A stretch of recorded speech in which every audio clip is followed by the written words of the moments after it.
Hey everyone, welcome back. আজকে আমি আপনাদের বাংলাদেশের চাইনিজ রেস্টুরেন্টের থাই স্যুপের সিক্রেট রেসিপিটা করে দেখাবো। আর এরকম একটা পারফেক্ট স্যুপের রেসিপি আপনারা চাইলে বাড়িতে বানিয়ে খেতে পারবেন।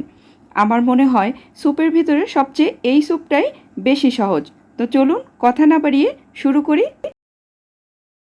প্রথমে একটা হাঁড়িতে আমি 3টা ডিমের কুসুম নিয়ে নিব। এখানে সাদা অংশটা আমি নিচ্ছি না। তারপরে এটার সাথে আমি মিশিয়ে দিব কিছুটা চিংড়ি মাছ। আমি এভাবে খোসা ছাড়িয়ে নিয়েছি এবং এটাকে লেজটাকে একটু রেখেছি যাতে এটা সৌন্দর্যর জন্য। তারপরে এখানে আমি মিশিয়ে দিব 1 কাপ পরিমাণ চিকেন। এটাকে আমি ছোট ছোট টুকরো করে কেটে নিয়েছি।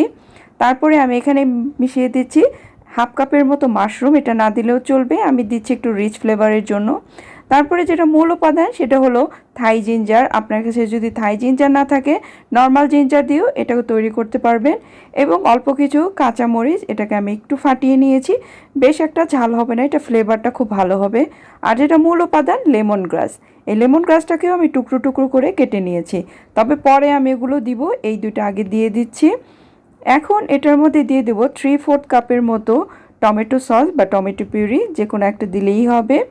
তারপরে এটার সাথে আমি মিশিয়ে দেবো হাফ কাপ পরিমাণ চিলি সস। এই চিলি সসটাও আপনারা 2টা টমেটো সস দুটো একই রকম পরিমাপটা দেওয়ার চেষ্টা করবেন। এখন দিলাম 2 টেবিল চামচ পরিমাণ চিনি এবং সাথে আমি অ্যাড করে দিব এখন 1 টেবিল চামচের মতো সয়া সস। এটা আপনার ডার্ক সয়া সস বা লাইট সয়া সস যে কোনো একটা ব্যবহার করলেই হবে। তারপরে আমি এখানে দিচ্ছি 1 টেবিল চামচ পরিমাণ রেড চিলি পাউডার। এটা ঝালের জন্য খুব ভালো হবে, কালারটাও ভালো আসে। এখন এটার সাথে মিশিয়ে দেবো 2 টেবিল চামচ পরিমাণ লেবুর রস। এটাকে দিয়ে আমি স্বাদ অনুপাতে লবণটাও মিশিয়ে দিচ্ছি। আর সয়া সসেও লবণ থাকে, তো এটা বুঝে দিবেন। আর এখানে 3 টেবিল চামচ পরিমাণ কর্নফ্লাওয়ার সাথে 3 টেবিল চামচ পরিমাণ পানি দিয়ে আমি ভালো করে গুলিয়ে নিয়েছি। এটাকেও আমি এখন সরাসরি এটার মধ্যে মিশিয়ে দিব। দেওয়ার পরে এই মিশ্রণগুলোকে আমি সব একসাথে একটা হ্যান্ড বিটারের সাহায্যে আমি এটাকে ভালো করে মিশিয়ে নিব। আর মিশ্রণটা যত ভালো হবে স্যুপের টেস্টটাও কিন্তু খুব ভালো আসবে। তো এটা কেয়ারফুলি ভালো মতো আমরা মিশিয়ে নিব। তো এটা মেশাতে মেশাতে আমাদের কিন্তু মিশ্রণটা খুব ভালো মতো তৈরি হয়ে গেছে। এখন আমি এখানে 1 লিটার পরিমাণ পানি অ্যাড করে দিব। এর থেকে কমও না বেশিও না। বাস এখন আমরা এটাকে মিডিয়াম লো ফ্লেমে এটাকে জাল করব 10 মিনিটের মতো।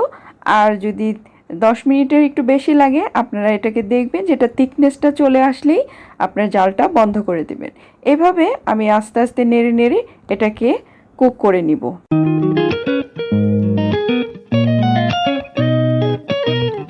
সবগুলো উপকরণ নাড়াচাড়া করে আমি এটাকে মিলিয়ে নিয়েছি।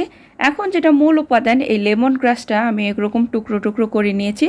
পারলে আপনার এটা ফ্রেশটা নেওয়ার চেষ্টা করবেন এবং এটার ফ্লেভারটাই হচ্ছে আসল আপনার থাই স্যুপের যে মজাটা এবং ফ্লেভারটা এটাতেই আসে।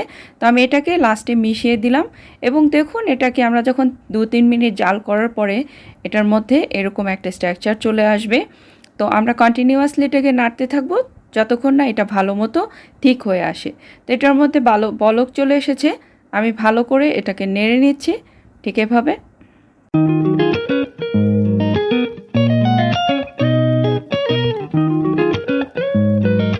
জাল দেওয়ার পরে দেখুন এটা কিন্তু আস্তে আস্তে অনেকটা ঠিক হয়ে এসেছে। এখন আমি এখানে 1 টিস্পুনের মতো এখানে ব্ল্যাক পেপার দিয়ে দিলাম, মানে গোলমরিচ গুঁড়ো।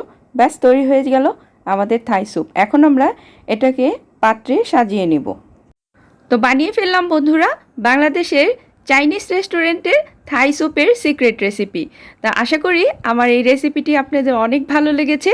যদি ভালো লাগে একটা লাইক করবেন এবং যদি চ্যানেলটা সাবস্ক্রাইব করা না থাকে আমার চ্যানেলটিকে সাবস্ক্রাইব করে নেবেন এবং পাশে থাকা বেল বাটনটি চেপে দেবেন যখন আমি নতুন ভিডিও দেব সাথে সাথে নোটিফিকেশনটা পাওয়ার জন্য। সে পর্যন্ত সবাই ভালো থাকুন, দেখা হচ্ছে নতুন ভিডিওতে। আল্লাহ হাফেজ।